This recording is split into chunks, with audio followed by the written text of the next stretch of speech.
One of our favorite techniques to use at A Muse Studios is masking. And you're going to need some detail scissors, your stamp images, you're going to need some cardstock, Post-it notes, and your ink pad. In this case, I'm using Memento because I plan to color the card with Copics when I'm finished.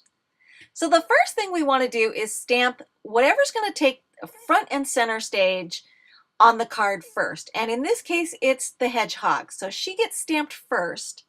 And then I'm going to stamp her one more time on a Post-it note. I don't need to clean the stamp again because I still have enough ink on there to see very clearly. And I turned her upside down because I wanted to have that adhesive as much as possible along the top side of the hedgehog on the mask because I want a very tight seal between the Post-it note and the image on the cardstock.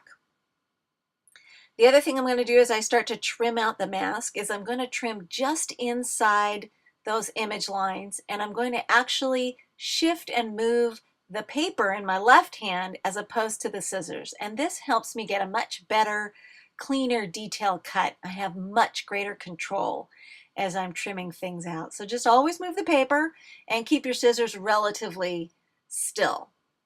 We're just about done there, and as soon as we've got her all trimmed out, we're going to press that mask into place over the original hedgehog that we had stamped.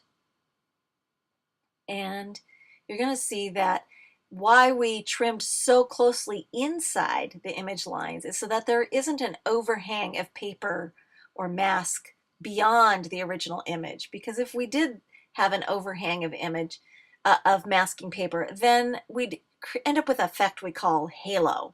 We don't want a halo or a glow around her. We want the image of the tree and the lines from the tree meeting up very closely to the hedgehog image, and that avoids that halo effect. Of course, you may want the halo effect, so there are times when you might want to do that, but in this instance, I didn't want to do that, so I had to trim very closely inside. So I've stamped my tree in place, and then you'll see when I lift the mask up, there we go. We've got that tree. I don't have any halo effect. The lines all meet where they're supposed to and look good. And there's a finished card. Thanks for watching.